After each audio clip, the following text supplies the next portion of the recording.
Dawson Avenue Beach is a wide sandy beach. The area is the ideal location for a family picnic with small children.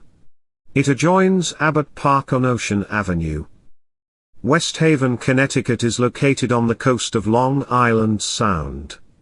It has iconic landmarks that reveal a city's rich history and vibrant culture. From the beautiful Brandley Point Park to the scenic beauty of Savin Rock, vacationers are enthralled with the attractions that capture the charm of this lovely coastal community. Families love taking their children to the beach and enjoying the warm weather. After a large gathering in April that led to multiple fights and a shooting, a sunset curfew was placed. Officers make their rounds and check bars, restaurants, and parking lots near the beaches as part of their routine. Romney Desronvil, age 41, lived in the Queens section of New York City. Romney was in a relationship with a young lady, who will remain unknown for privacy reasons. The couple had 2-year-old twins. The relationship between Romney and his girlfriend was rocky. At some point Romney went to his girlfriend's home and took the toddlers without permission. He drove the children to a West Haven, Connecticut's Dawson Avenue Beach in Connecticut.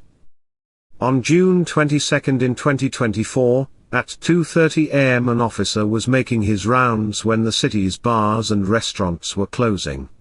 He also checked parking lots near the beaches. During the routine check, the officer noticed an SUV parked on the sand of the beach. The SUV had clothes over the headlights, and a religious book on the steering wheel. The officer immediately radioed for backup. When the second officer arrived, they both heard children's screams coming from the water. Both officers quickly ran to the water's edge and without a second thought jumped into the pitch-black water. Romney was about 40 yards into the water. He was screaming at the officers to get back, but officers ignored the man's pleas. Officers noticed that Romney had a child under each arm. He told the children he loved them, then lowered his arms into the water to drown them. Not long after, a fireboat was in the water which also had more officers on board. Romney was going further out into the water as he was trying to drown the 2 toddlers. He was screaming that their mother was going to kill him. The officers were able to apprehend the suspect, and get the kids away from their father as he was trying to drown the children about 100 yards from shore. The children were both given life-saving measures and revived. Police state that both children also had lacerations to their necks. The children were immediately rushed to Yale New Haven Hospital. Both were placed in ICU, both had to be intubated. Romney Desronvil was taken into custody. He is being held on a $2 million bond. Both children were issued protective orders. The mother of the toddlers rushed to Connecticut from New York after learning what happened. She was offered a hotel room by the city, but chose to stay at the hospital with her children. West Haven Mayor Dorinda Bora said the story of how first responders rescued the children is incredible, and one that was completely reliant on timing, adding that a matter of seconds could have made all the difference. Bora said the timing was impeccable. If they got there any later, I don't think it would have been the same outcome. Mayor Bora said the children's mother has been at the hospital around the clock since she arrived. The mayor visited the mother at the hospital over the weekend, and offered to have food delivered, or anything else she needs. Bora said, "I just wanted to let her know that we're there for her. I gave her a big hug." Bora said that she told the mother that even though she's not from Connecticut, that we have an amazing community that's thinking of her, and there for her for whatever her and the children need. Romney Desronvil is being charged with 2 counts of attempted murder, and many other charges. He told officers that he was in a tumultuous relationship with the children's mother. He admitted to taking the children from the home, and claimed he found witchcraft material in the mother's home and that proved she was wishing ill on another man. The West Haven Police Department posted that the children have made significant improvement and are no longer intubated.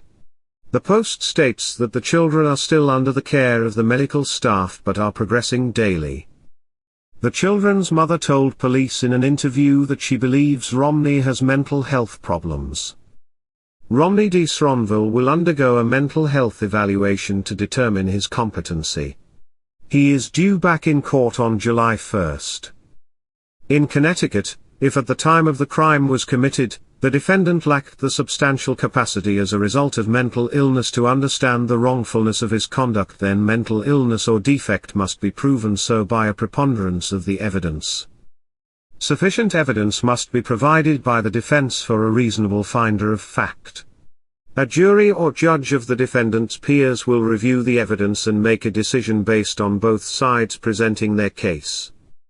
If an expert concludes that the defendant meets the statutory test for insanity at the time of the criminal act, and other facts support this, the defendant's attorney file a motion with the court. The defense attorney must give the prosecutor any written reports from the experts. The prosecutor may at his or her discretion consult with their own experts. If the prosecutor does not oppose the defense, a judge holds a stipulated trial to determine if the defendant committed the offense, and based on the expert testimony if the defendant was insane at the time. The judge at that time could enter a judgment of not guilty by reason of insanity. If the prosecutor contests the defense, opposing experts will testify and both sides will cross-examine. Very few contested defenses are successful. If a defendant is found not guilty by reason of insanity, that person is ordered to be committed at a mental health facility to be evaluated further. After the evaluation, the court will hold a hearing to decide if the defendant should be confined, conditionally released, or discharged. If commitment is required, the court must set a maximum term not to go over the amount the defendant would have received if found guilty of the offense.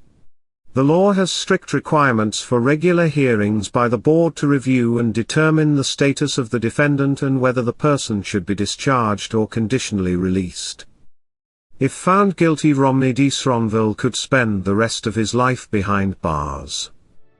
Romney Desronvil took his children from their mother's home, drove them from New York to Connecticut to a beach in the middle of the night where he attempted to kill both children. Remarkably, a police officer patrolling the area spotted his suspicious vehicle parked, and called for backup. Both children were able to be revived. What would drive a father to do such a horrific act?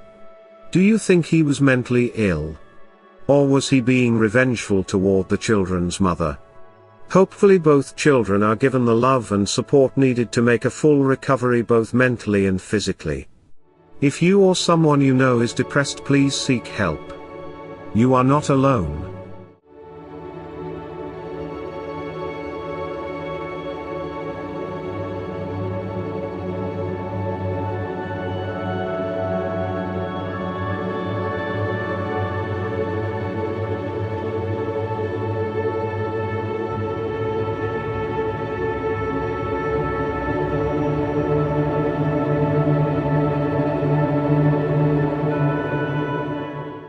That concludes this episode. Keep your eye out for the next volume, coming soon. If you enjoyed this video, consider subscribing. Thanks for watching.